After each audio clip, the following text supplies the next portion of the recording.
All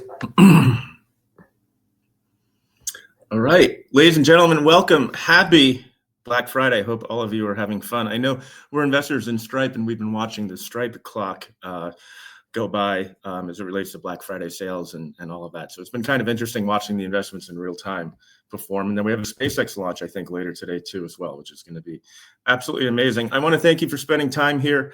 I like doing these on a weekly basis, and really what it is, I'm really handling the questions that a lot of you have, and that I meet people and they ask me these questions sort of below the radar. But we're in the middle of conference season, and in Miami, conference season will land probably at the end of April, where everybody traditionally goes back. They either travel or they go back to the Northeast or wherever they came from. And it's a blitz. And if you know what you're doing, you can turn this into something that is much more meaningful for your business. I think a lot of people refuse to go to conferences for whatever reason, but you have to remember, in a post-pandemic era now, especially with AI, the intimacy is much more important now for people to get to know you, look at you, feel you before they do anything as it relates to writing you a check. You need to really have to.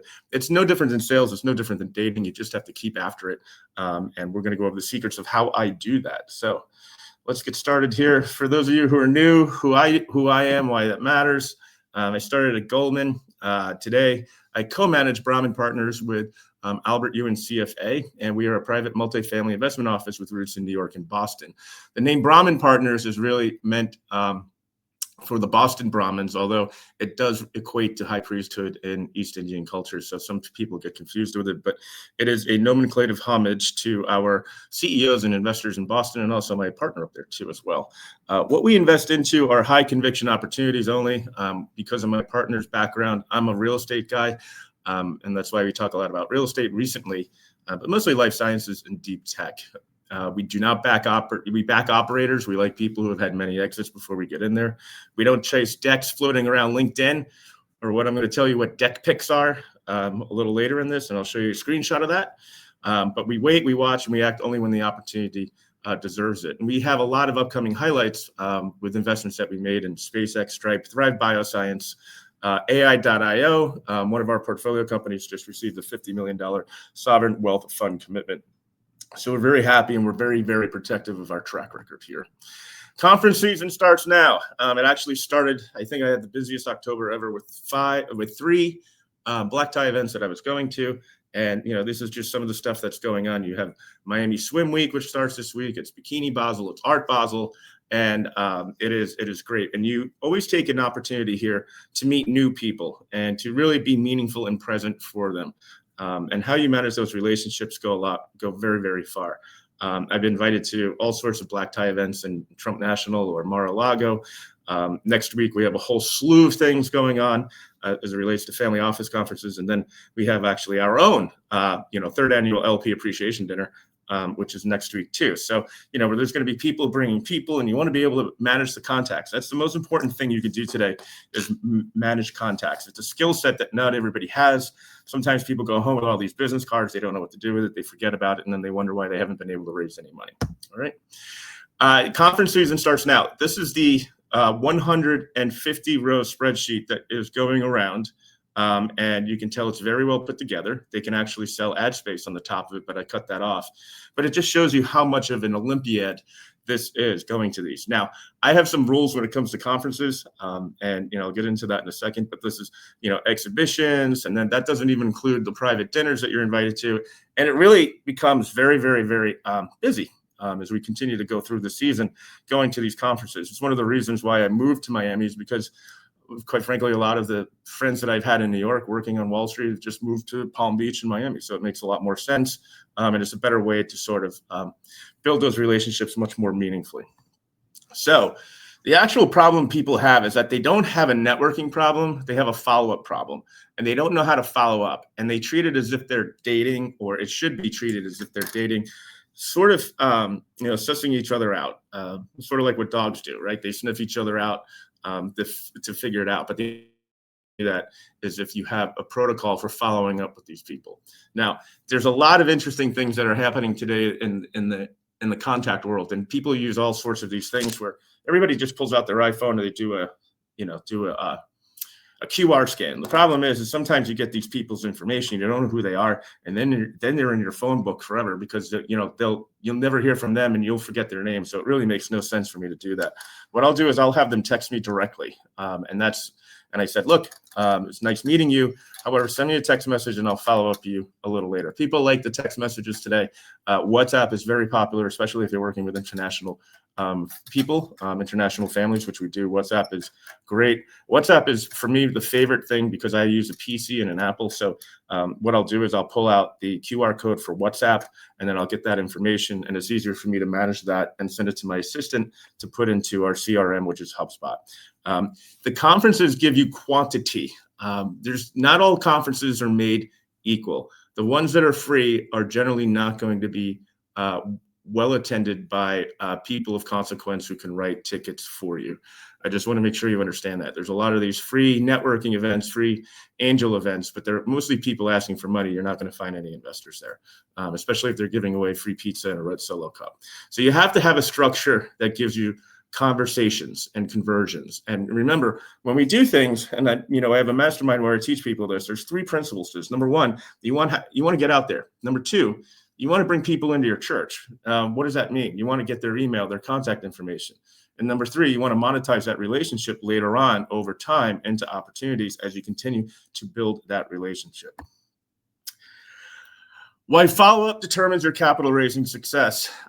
People expect organization. I can tell just by looking at someone if they're organized or not. I like people who follow through. I am always very, very, very, very methodical on how I work with people. We have as soon as I get their business card, what we do is we just put them, hey, do you mind if I onboard you to our family office? Sure. Okay. Now all of a sudden I got their email, I got permission, and I'm going to go through that process in a moment. The other thing too that's very important when you're meeting these people is, everybody, you want to get to know them. You don't want to talk to them, because the thing that you could do really, which would be really amazing for a lot of people, is that a lot of people have problems, right? And those problems can be solved maybe through an in-kind introduction. And I'll talk about that in a little later, how I'm able to build credibility and value really quickly. The person who follows up with clarity wins. I see these things. These people send these emails. Usually they're life science people, and they don't believe in using paragraphs. And they just write one big email, and it comes down. It just looks as though that you have an immature platform, meaning you don't know what you're doing, or you're too much of a boomer to use a CRM. And people don't want to deal with that today. People want to see structure, because that gives them confidence that you have a mature program here that is operating like a well-oiled machine. The higher the barrier to entry, the better the crowd. I can tell you that if you go to an event like SALT or the Milken Conference, those are $25,000 seats for the flagship conferences. You're going to meet a lot of important people there. If you go to a free, dinner or a free, event somewhere in a hotel conference room, you're going to be pitched. That's really what it is. And if you're looking to raise capital, which is what all of this is about, then you want to make sure that you're in the room. A lot of people will balk at that, and a lot of people can't. They have their small businesses, which will always remain small because they have the small business mentality. I can tell you, when I go to these conferences, I work the room very, very well. If you want to see me in action with this, maybe I can record a video doing that, in the next couple of weeks, maybe how I do it at my own conference. So that would be better as well. But you need to make sure that you understand that you want to be in the room where there's the most qualified attendees. I would pay $25,000 to be in a room with 6 real people than with anyone else. Excuse me, that's my assistant here who's helping me. Real situation. Yeah. So these are real situations that are going on. I've been to many of them where you really need to make sure that you have 6 people in the room who all pay $25,000. They all are qualified. They are qualified to be there. They're qualified to do business. People who you go to, these hotel conferences or maybe college campuses, these are pitching fence. These people don't really have any money. But the most important part about it too is that the people who you're going to attract are going to be service providers. And we don't want service providers in our life right now when we're raising capital. All right. So I have a 4-bucket system for classifying this. Number 1, people with capital and interest now. You can hear it in the conversation. I'll ask them conversations like, what are you investing into? What have you done? I really want to know what they're doing. People will be forward with you if they trust you and say, I have money to invest. I want to invest. At that point, you just send them a link to your Calendly because you want to talk to them a little later outside. But you want to come back to them, and you don't want to like pressure them too fast. Okay. The other ones are warm future LPs, people who aren't ready but showed real curiosity. They'll still go in our CRM, but I'm just not going to give them the 911. If somebody's really interested and has capital to deploy now, I want to talk to them immediately, if not sooner, but more on a one-on-one basis here with that. And that could be coffee, that could be anywhere if it's local to you. Bucket 3, strategic operators.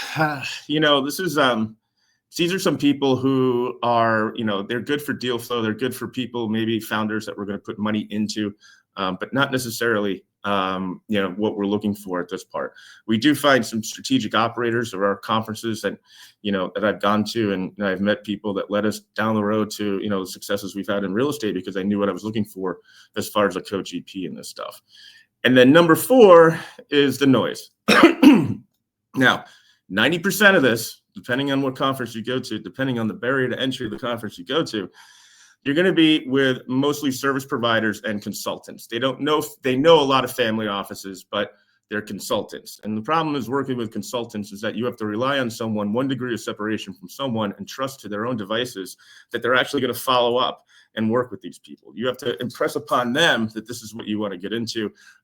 This is why your deals are the best, and really communicate and formulate those introductions. But it's up to them to make those introductions. And I can tell you, if you're going to be dealing with consultants, you're going to be dealing with a very slow, painful death, because some of these people, you don't know what they do to make money. And if I can't figure out how they make a living, then chances are they're not going to be someone who's going to be a good fit for me.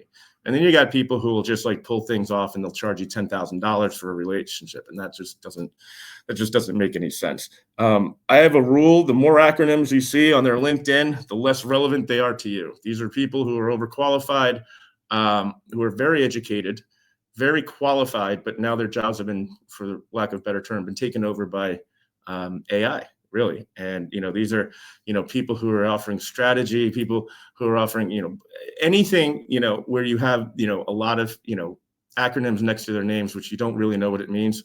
It just means that they have no money to invest. All right. Most founders blur all 4 buckets and lose momentum, founders and fund managers. And I want to make sure I'm very clear on that. And there's a reason for that too, is because a lot of people just group them together, and then they just start doing like, email spam using their Outlook and a BCC, which is very, very cheap. It just looks very poor, and it doesn't look well on you. And what it is they wind up spinning their wheels talking to people who have no desire to talk to them, or that they should not be talking to in the least. One of the things I come across all the time are people who are making introductions to me. Yeah, this service provider is making an introduction to me. I'm like, do they have money? No, they're looking for money. Well, it's not for me. That's not something, that I can spend time on. Our deal book is full, literally, until the middle of next year. All right.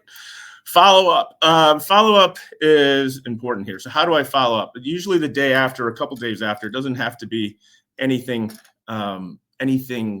too quick.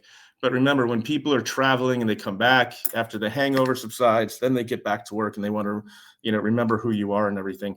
That's when I would do it. I would make it very easy, perhaps maybe towards the end of the week when people are much more relaxed. Trying to get someone's attention on a Monday or Tuesday when all hell's going loose. And a lot of these families have investment committee meetings on Mondays and Tuesdays too, just for your information. It's not going to be easy to grab their attention, but I'll send a follow-up text with something that I remember from them. Okay. And then number 2, what I'll do is I'll just, ask them to onboard onto our family office. That is the credibility anchor. That credibility anchor invites people into the community, into our church. They have given us permission to email them. People who just go out there and start spamming people, you're going to get in trouble with the ISPs. You're going to get in trouble with your CRMs, but it doesn't build any trust at that point. And I just say, hey, Tom, I met you. Nice meeting you. I'm going to send you an email that says, welcome to Brahmin Partners. Okay, perfect. And in that email, it says, hey, I just really appreciated meeting you. I want to give you a more intimate look at what we've done and the deals that we do. One of the things that I'd like to share with you is my book. Please reply with your address, and I'll send you a copy of Investing Legacy, How the 0.001% Invest. which profiles a lot of the families and has testimonials from a lot of people who I used to work with at Goldman as well, and talks about our culture here. Right off the bat, the credibility is there because nobody has ever given them a book in the first place that discusses how family offices invest. Now they understand. A lot of people who are newer to money, they might have had an exit or inherited it.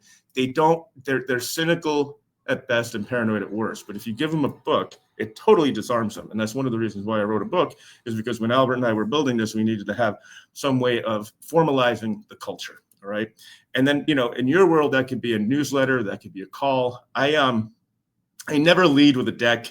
I never send unsolicited documents, and I never circle back. All right. That's just, unless somebody's asked you for that information or what do not send it to them. It's annoying. We're in Shark Tank Nation, and there are more companies looking for funding today than there are grains of sand on Miami Beach. Really, probably more so than all the listings on the NYSE and the NASDAQ combined, maybe by a multiple too. All right, so that's what we do. So don't be cheap when it comes to this stuff. There's all sorts of places that you can use. There's Notion, there's Airtable. You want a CRM, just pick one, whatever fits your budget.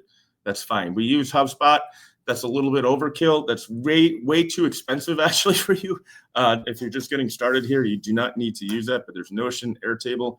I like to, when I go to these conferences, I always have a pen with me, all right, or a Sharpie. And what I do is, some of these business cards are just hard to write on because people, I know they think they're American Psycho, but if you have a business card, please do not use black on the background. It's annoying. And you should leave space in the back for people to write something about you. I always ask a question when I talk to these people, when I'm tracking interest. I'm like, so how can I help you? What are you working on now that I can help you with? I'm not going to be able to help them, but chances are I know someone very well who will be able to help them. And if I make a high value introduction and a warm introduction with hyperlinks to each of their LinkedIn profiles and their websites and some information without going overboard, that is much more meaningful. And that's really what I do. I write it on the back of the business card. I go home, I have it in a bag. I collect it all. And, even when I was in Europe, the same thing, just shoved it into like a little plastic bag and, scan them, and my assistant will put them into HubSpot. And then we add tags too, right? So if they're a limited partner, if they're an LP, maybe a smaller investor. Family office for me is anyone over $100 million in investable assets, operator, allocator, etc. And as I said before, always write one sentence memory after the conversation. That makes it much more meaningful. There's a story that came out on the news that a gospel singer hit #1 in iTunes, and it was totally synthetic on AI. People today are going to crave intimacy. They're going to crave the human connection. AI can't give another human trust, right? And it's sort of just like, it just erodes sort of the confidence that people have in the relationships. And I see it too with friends that I know sending me things that I know I would never invest into because they're using bots and stuff like that. Pick up the phone, call these people, text them. I text people all the time. There's one thing that I do, and there's a great app that I use, and I'm going to find it. It's called Hit 'em Up. Is that it? Hit Them Up. Yes, it's a green app. And if I have to remind people that, capital commitments are due by Friday, I'll just put it together in this app. This app, I think, was probably about $120, but it's paid for itself many times over because it's just very difficult sometimes to corral all these people. Not a lot of people open emails. If they're investors of ours, then I put a gun to their head because we have to send sensitive information to them doing that. But I would say, for the most part, make it one-on-one, make it intimate, except if you're doing emails, and that's important too as well. Here's what you want to do is you want to drip credibility. You don't want to dump information. And if people ask you what you're sharing, why are you building this? What are you building? And keep them warm with periodic relevant updates. I think once a week, if you're starting out, is fine. Getting people in there, you should have some sort of a system that we do with email that goes out, and maybe there's other apps too that we'll get into maybe on the next one, where we use them to go out there to be able not just to reach them not only on WhatsApp but also on their text messages and LinkedIn and everything to make sure they're there. Especially if you're putting together a Zoom, you want to get as many people, qualified people, on that call as possible. So you got to spend time putting together the content to put that out. It doesn't take too much time to do it anymore, but thankfully with technology, we're able to get a lot of that stuff out. I see a lot of guys do this. Again, this is like dating. What happens is they get friendly, and then they they grab the ass too soon. And what happens when you grab the ass too soon? You get slapped. So you got to build the relationship, right? And you don't want to be needy. I call them deck picks. Like I was at a conference last month in October, and sure enough, I met this one guy, and I knew it. And I said, I told Albert, I said, I feel like that guy's going to send me a 20 megabyte pitch deck on iMessage. Sure enough, as soon as I got off the plane back in Miami, there it was. Hey, Sal, nice meeting you. Here's a Series A we're raising 20 million for. I mean, it's exhausting. Here's something I got the other day, just so you can see proof, that someone's, sending me this and, they're pitching a deal and all of this stuff. It becomes really, really, really tiring after a while. So, I have a friend who's an investor. His name's Ryan. Oops. Hold on one second. Okay, back on. I'm freezing. Okay, sorry about that, guys. Ryan said dollars follow relationships, not the other way around. And that is so true. People, since over the past 4 years, when you were looking at it from the pandemic, there's a lot of Bitcoin and NFT craze going on. People have become very transactional, and this is not a transactional business. This is if you have a good reputation, you want to protect that as much as possible, because that is really money in the bank for you. How do we do this? Well, we have the Art of the Raise. If you want to go to the Art of the Raise to get on our newsletter, we can do that. You can tune in weekly. I'm going to be doing these on Fridays now at the same time. Today, I'm from another place, but we'll be back in the office next week. It's going to be really, really fun. I just want to talk about something real here, if I can. When you're talking to these people, and if you want to impress them, always try to make a difference in their life somehow. What everybody wants is a shot in the arm. Everybody's got a problem. I don't care how rich they are. Everybody's got some sort of a problem. I have a very, very well-known family office asked me if I had any accountants that I would recommend to them. So, these are things that help, but it also solidifies trust. And again, never recommend anyone or refer anyone that you don't know personally. I think that's a big mistake, because you don't want to be what we call the asshole by association. And, I treat referrals like this too. There are certain people who make referrals to me, but I don't trust their judgment, and I don't really trust them.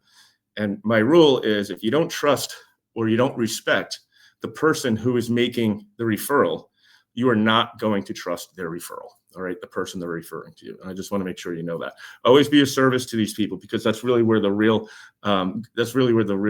relationship starts. And when you're able to help people with their problems, that trust just continues to compound here. So this is all I got for you today. We're going to keep it a little light. I'm going to see here if we have any comments or anything. But I would urge you to be back here next week. I appreciate you guys for being here. If you guys want to learn more about what we're doing on the mastermind, you can go to theartoftheraise.com. I also have a surprise for you too. Any one of you, I just wrote this a couple of years ago, but it's all the case studies that I put together. It's called Culling the Capital, for raising money for companies that people really never wanted to invest into in the first place, although they've been very, very successful. It's one of the ways that we get them into things, because sometimes founders don't communicate very well, and it's reliant upon us to be able to be the intermediary to interface between the founder, who is very technical and quant-splaining, to putting together a story and a narrative for people to invest into it and to incentivize them to do it, especially life science. Life sciences, as I say, is the hardest thing to raise money for, because nobody wants to be reminded of high school biology and chemistry, but it works really, really, really well. All right, so this is cool. All right, I think this is it. Esteban, how are we doing? All right? Yes? Okay. All good? All right, guys. Well, what we're going to do is we're going to end it here. And I think if you have any questions, you know how to refer me. So this is perfect. All right, guys. I appreciate you. Have a great Black Friday, and I'll be in touch with you shortly. Take care.